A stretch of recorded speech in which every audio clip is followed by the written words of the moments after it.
Welcome to the Soul Script podcast. Here we explore how to unlock the power of our story. Our journey here on earth can be one of deep passion, intentional creation, and personal transformation. The only thing holding us back is our stories. Come and join me as we rewrite and reignite.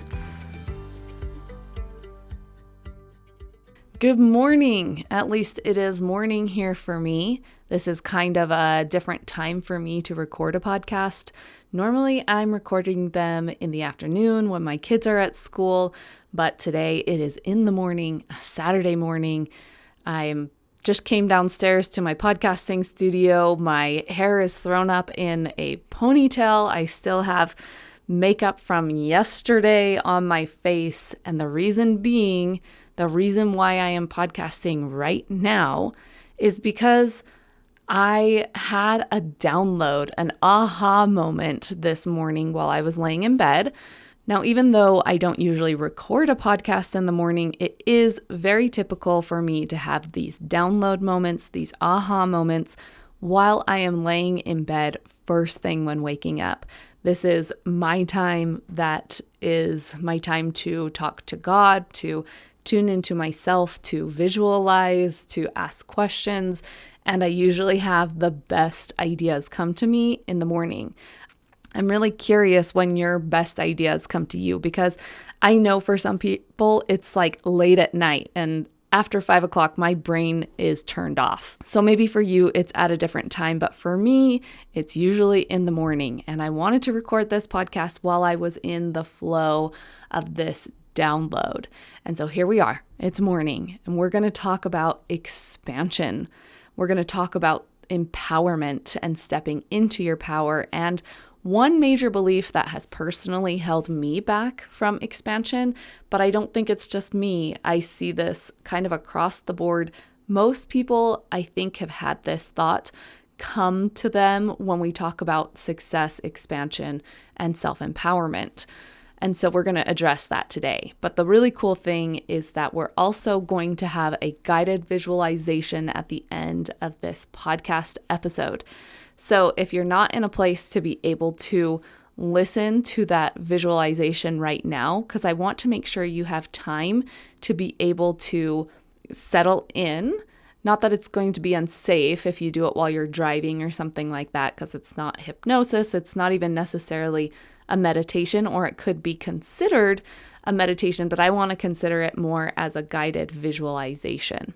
I want to make sure that you have enough time and space to be able to really get into this visualization and not be interrupted. So I want you to right now, if you don't have time to do this visualization right now, open your phone and set an alarm for a time that you think you will have a moment to yourself. This whole idea and this whole concept of expansion really was brought to my mind just within the last week. I had a series of events or conversations that made me personally have a breakthrough, I would say. And I love learning in this way. And it often happens in this way where I have an initial conversation or an initial idea brought into my head. And then after that, it doesn't always happen within the week, but after that, I'll have experiences that continue my education or my thought process or my expansion in the idea that was brought up to me. And it just happens step by step. And so this happened within the last week. It started when I was talking to a friend. She actually invited me to be on her podcast, where we were talking about using your intuition, especially when it comes to business. And then we got into a little bit of human design. But before our podcast episode, we were just chit-chatting with each other. And we got into the conversation of what our word for the year is. And if I'm being honest, I don't have a word for the year yet. It hasn't really landed upon me. And I let these things come to me when they need to come. And it doesn't always happen in the beginning of the new year. But this friend had picked a word for herself for the year, and this word was expansion, which of course we are talking about today because of the seed that she planted in my head. And we continued having this conversation about expansion, and I wanted to know how this looked for her. What was she going after? And what came up for her was that she has limited herself from expanding more than she already has because of this idea that success will make her selfish, that success will change her beingness into something else that she doesn't want to be. I want you to raise your hand. I'm raising mine if this is you. If you've ever had this idea because you've watched somebody who has changed as they have experienced more quote unquote success or expansion or gotten more money. We see this all the time, especially on those kind of gossip little blips on Facebook where somebody's talking about a celebrity that has changed or become mean or selfish or reclusive, whatever it might be. We honestly do have a lot of evidence in front of us just as humans that people who experience success, expansion, fame, money are often changed and become something other than what they once were. You know, sometimes you watch those influencers on Instagram and they started off as one of these people that you really enjoyed watching and learning from, and then they kind of sell out, right? And everything becomes an ad rather than this authentic expression of themselves. So like I said, we have a lot of evidence before us that this could happen with expansion. And this is kind of the idea or the belief that plagues her as she considers expanding. As she was talking, I could totally feel this coming up for myself. I could definitely relate to her. But even so, I invited her to create a list of examples that she's maybe already had or that are going to come into our space of people who have experienced expansion and not changed. People who have experienced stepping into their personal power and they remain authentic to the person that they once were. Well, we continued talking and we had our podcast recording and then ended our time together. And although I want to give her and her podcast a shout out, I know that we had this conversation together in confidence and I want to respect that and let her tell her own story publicly if she wants to. So we ended this conversation and went on our way. And a couple days passed by and I was invited to go to a doTERRA kind of information event where we were learning about different products. Now, I have felt, just like I have felt a pull towards human design, I have also felt a pull towards doTERRA. And I have actually been a rep of doTERRA for many years, done nothing about it because I hate the idea of an MLM. And I hate the idea of always, trying to sell somebody about some product. I just want them to live their life and for us to have genuine conversations, right? So I was having this same experience of if I expand myself, then my relationships will change, the way people see me will change, and maybe I'll even change. But I got invited to this event because I feel this pull towards doTERRA right now at this time.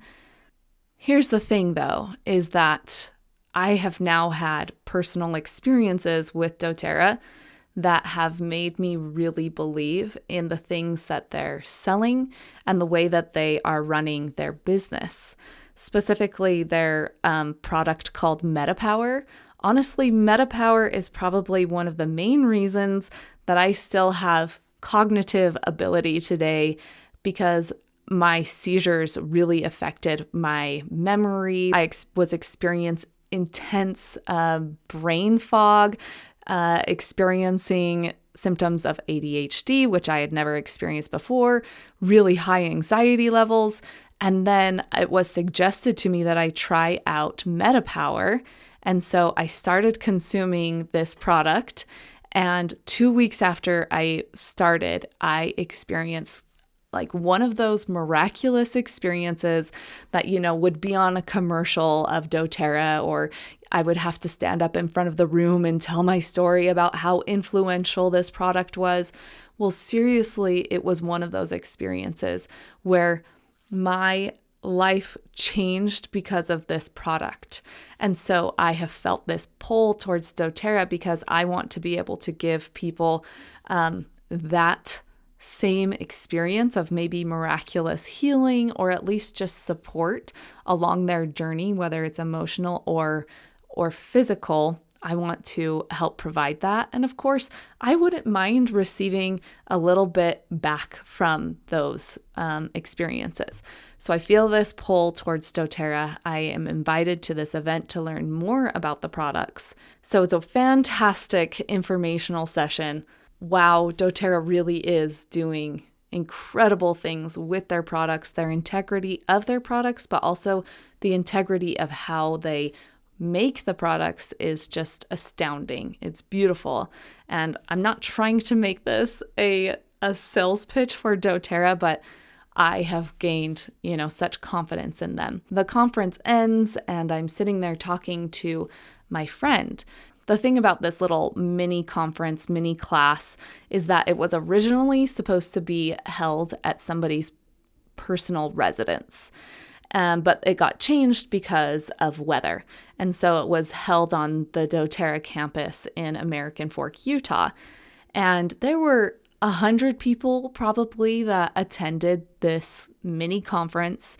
I didn't count them all, but looking back, it was probably somewhere between 75 and 50 people.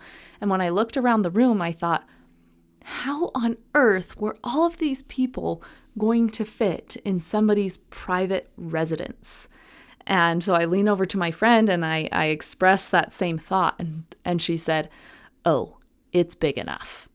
And she goes into this family who has this house, which is big enough to host all of these people. She tells me that these people are making $400,000 a month. Their house is worth $30 million, and they're living this beautiful lifestyle where they're traveling the world with their, 8 kids or something like that.